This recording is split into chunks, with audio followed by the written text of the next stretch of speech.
As I said, we'll be focusing solely on Goal 3 and Goal 4, which is around health and quality education. Inequality, another massive challenge. In South Africa, they have these 3 ways where they call them the triple challenges of development, i.e. poverty, unemployment, and inequality.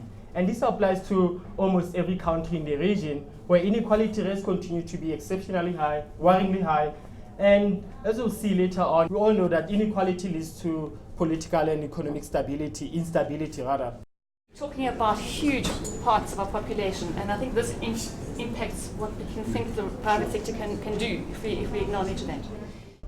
We need those people who've got the money to look after us. So let's get their money and use it appropriately.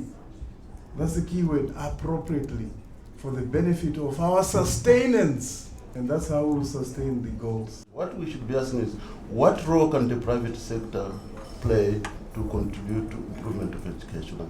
What is of major concern is the emotional ownership for us as citizens of particular aspects, so that we play our part and make a contribution. Okay, start with the 2020 targets that our government should be meeting, and what kind of advocacy initiative we need to start planning around. You are in a country, DRC, où les confessions religieuses, where religious groups, en termes de frais de scolarité, in terms of fees, school fees, ou même en termes de gestion des écoles, contrôlent the management of these schools, 70% des écoles publiques.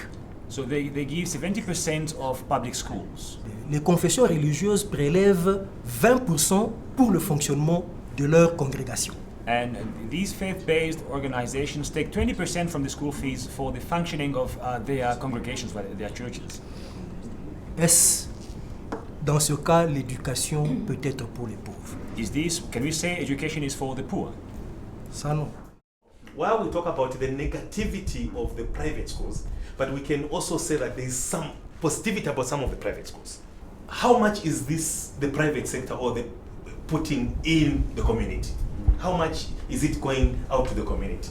Many people want to bring in the communities when they see that they have challenges in income generation. Dr. Moyo was talking about how they have what they call joint venture, where the partner would come in, but the ultimate say is within the hospital. She's bringing up another very important question, and it was also touched by the SDGs. Is the concept of universal health still a reality in the context of this privatization? Acesso à saúde de qualidade é equitativo. É acesso à saúde, é equitativo e ninguém não deve ser atendido porque não pode pagar. And no one should be refused healthcare because they cannot afford it. Mas não se diz que tudo não se paga. É preciso ter atenção. Is for free. But I think we need to integrate the private sector into our activities, rather than, I think, divorce them from the activities. In the medium term, we think that we need MOUs with private partners in relation to the goals and priorities of government. Maybe that would allow us the partners to get committed, as well as government to get committed to the sort of things, I think, activity that we are doing. Then we discussed whether the definition of privatization was the fact of transferring responsibility or assets or anything else from public to private. Transfer from public to private is just one form of privatization, but it's not everything. Actually, privatization is broader than just transferring public to private. It is the process where private schools or private actors take a bigger role. To recap, there's issues around exclusion and segregation. The group on education has already touched on that. Affordability and accessibility. Privatization makes health services less affordable and accessible. It affects the sustainability of the public health sector.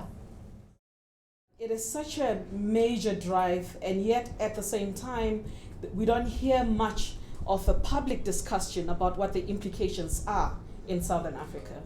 A lot of the movements that are working on health rights, that are working on education rights, we have not seen a groundswell to what we think is going to be one of the emerging issues in the region.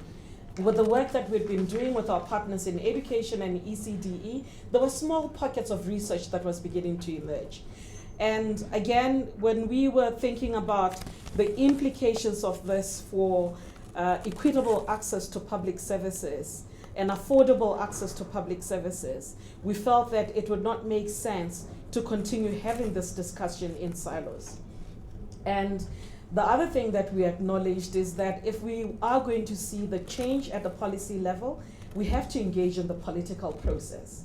And that political process means mobilizing in large numbers.